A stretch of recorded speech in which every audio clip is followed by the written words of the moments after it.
What was it you said? I didn't say nothing, man. Oh. Nothing. I just say nothing. Yet? May I say that I have seen Richard's special? No, you may not say that. Okay. I'm very sorry. That's good. In fact, though, that I have seen it, and it's hilarious. It's not quite as funny as mine, but it's really very funny. No, it's very funny.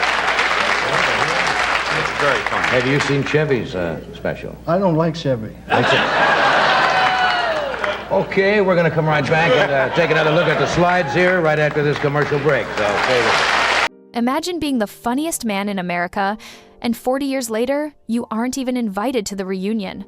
When SNL celebrated its 50th anniversary, Chevy Chase was the ghost in the room. Why? Because of a pattern of behavior that started in 1976. This is the timeline of how the original comedy genius became the industry's most famous pariah. To understand the tragedy of Chevy Chase, you have to understand the math of Hollywood. It's a simple equation. Your talent value must always be higher than your headache value. For a long time, Chevy's talent value was astronomical. He was the funniest, handsomest, quickest man in America, but the math started to shift, slowly at first and then all at once. This isn't just a story about a celebrity being mean. It's about a specific kind of self-destruction. It's about a man who had the keys to the kingdom, the National Lampoon franchise, the SNL legacy, the box office crown, and he threw them into the ocean, one insult at a time. And it all culminates in one dinner in 1989, a dinner that cost him $476 million. But before we get to that expensive meal, we have to go back to the moment the rot set in. 1975, New York City. When Saturday Night Live premiered, it was an ensemble show. It was supposed to be a team, but the cameras loved Chevy Chase, and Chevy loved them back. He was the first breakout star.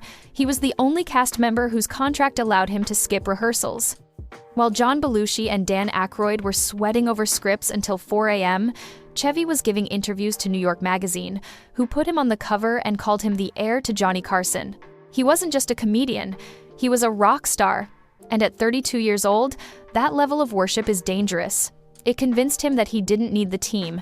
He didn't need the writers. He didn't need anyone. He left the show after just one season. He walked away from the cultural phenomenon he helped build because he thought he was bigger than the institution. When a writer asked him why he was leaving his friends behind, he didn't offer a sentimental goodbye. He simply said, "Money. Lots of money." He went to Hollywood to become a movie star, leaving a vacuum of resentment behind him. And when he returned to host the show a year later, that resentment was waiting for him in the hallway. February 1978, Chevy returns to host SNL. But there's a new sheriff in town. His name is Bill Murray. Murray had been hired to replace Chevy, and for a year, he had been living in Chevy's shadow. The audience missed Chevy. The critics missed Chevy. Murray was the underdog. So when Chevy walked back into 30 Rock acting like he still owned the place, barking orders at the cast, taking over the weekend update desk from Jane Curtin, Murray decided he'd had enough. The tension was so thick you could choke on it. It finally exploded in John Belushi's dressing room, minutes before the show went live. It started with words. Murray told Chevy that everyone hated him. Chevy, true to form, went for the jugular. He looked at Murray's acne-scarred face and said it looked like a landing spot for Neil Armstrong. Murray hit back, telling Chevy to go F his wife. And then, the two funniest men in America were brawling on the floor. Belushi and Dan Aykroyd had to pull them apart. But as the fight was broken up, Bill Murray shouted 2 words at Chevy Chase. 2 words that would haunt him for the next 5 decades. He didn't call him untalented. He didn't call him a hack. He yelled, "Medium talent." It was the ultimate insult because it attacked the one thing Chevy valued most, his genius. Murray was saying, "You're not good enough to act like this." Chevy brushed it off. He went out, did his monologue, and became a massive movie star. For the next 10 years, it looked like Chevy was right and Murray was wrong. Chevy had Caddyshack, Fletch, and Vacation. He was untouchable. But the headache value was rising. Throughout the 80s, stories started leaking. Not just about diva behavior, but about genuine cruelty. In 1985, Chevy returned to host SNL again. The cast now included a 20-year-old prodigy named Robert Downey Jr. At the time, Downey's father was a known figure in the underground film world, and struggling publicly with addiction.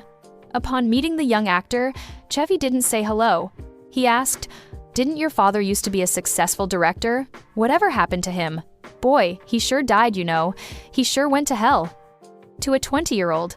About his father. On that same trip, he targeted Terry Sweeney, SNL's first openly gay cast member. This was the height of the AIDS epidemic. Fear was everywhere. People were dying. Chevy's idea of a joke? He pitched a sketch where they would weigh Sweeney every week to see if he had AIDS yet. Lorne Michaels forced him to apologize. Sweeney later said Chevy was furious. Not that he had been cruel, but that he was forced to say sorry to a subordinate. And in 1997, when Chevy returned to host yet again, Will Ferrell called him the single worst host he ever worked with. According to Ferrell, Chevy walked into the Monday pitch meeting and systematically insulted everyone in the room. When he got to a female writer, he suggested she could give him a later. Ferrell said he'd never seen Lorne Michaels more embarrassed. After that, Chevy was banned from hosting. He asked for another chance in 2012. Lorne said no. This was the pattern. Punch down, humiliate, move on. Because he was Chevy Chase and he made money. Until he made the mistake that changed the math. It was 1989. Warner Brothers was preparing National Lampoon's Christmas Vacation. It was a guaranteed hit. They hired a young, up-and-coming director named Chris Columbus. Columbus was broke. He was living in a loft in New York, eating peanut butter. He needed this movie. It was his big break. He had exactly 2 meetings with Chevy Chase. In the first meeting, Columbus took Chevy out to dinner. He spent 30 minutes passionately pitching his vision for the film. The shots, the tone, the heart. Chevy sat there, stone-faced. He didn't eat. He didn't speak. Finally, Chevy looked up and dropped a line that was pure power play. He said, "Wait, you're the director? I thought you were a drummer." Then he walked out. Chris Columbus called the producer, John Hughes, the next morning. He said, "I can't do it. I can't work with this man. He treats people like dirt." Think about that. Columbus was broke. He needed this job. But Chevy's headache value was so high that Columbus was willing to go back to poverty rather than endure him. John Hughes understood. He let Columbus quit Christmas Vacation. But he felt bad for the kid, so he sent him 2 other scripts he had lying around. One was a teen comedy that went nowhere. The other was a script about a kid left behind by his family. It was called Home Alone.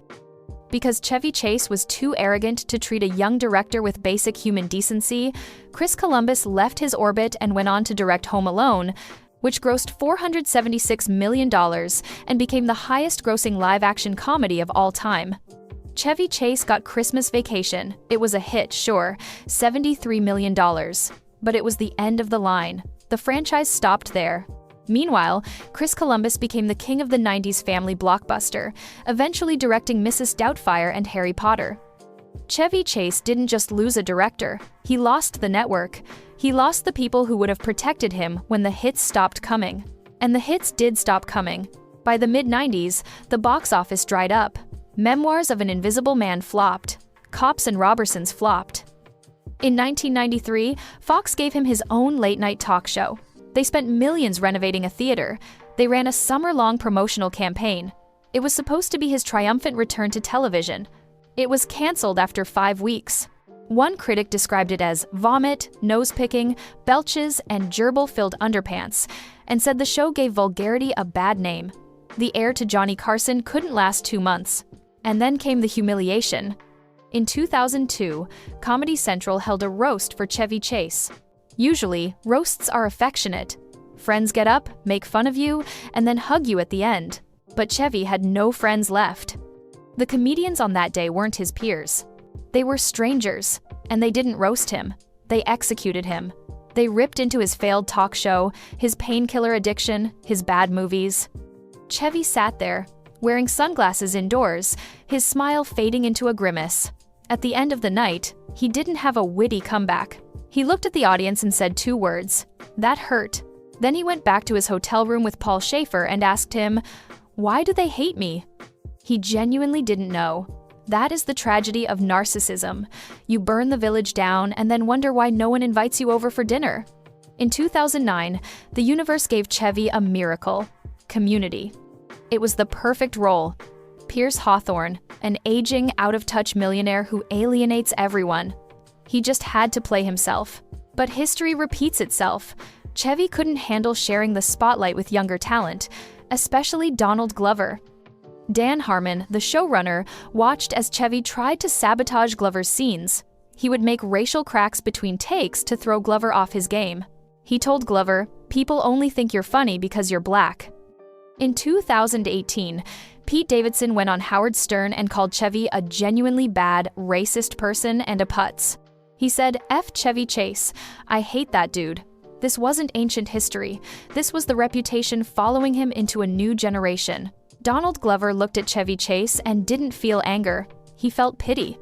Glover said in an interview, "I just saw Chevy as fighting time. A true artist has to be okay with his reign being over. I can't help him if he's thrashing in the water." Chevy was eventually fired from the show after using a racial slur on set during a rant. He had blown his second chance the exact same way he blew his first one. Which brings us to the end. When Saturday Night Live celebrated its 50th anniversary, the guest list was a who's who of comedy history: Murray, Aykroyd, Murphy, Fay.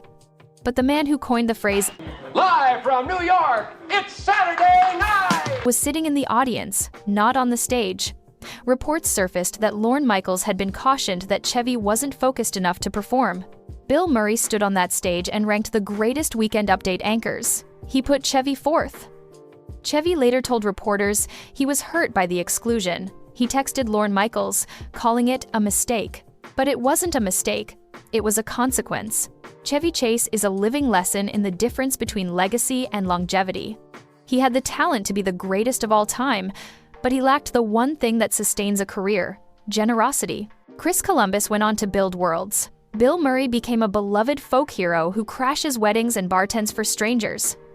Donald Glover conquered music and TV. And Chevy Chase? He's still the smartest guy in the room. It's just that, these days, it's a very empty room. This week, CNN released a documentary about his life called "I'm Chevy Chase and You're Not."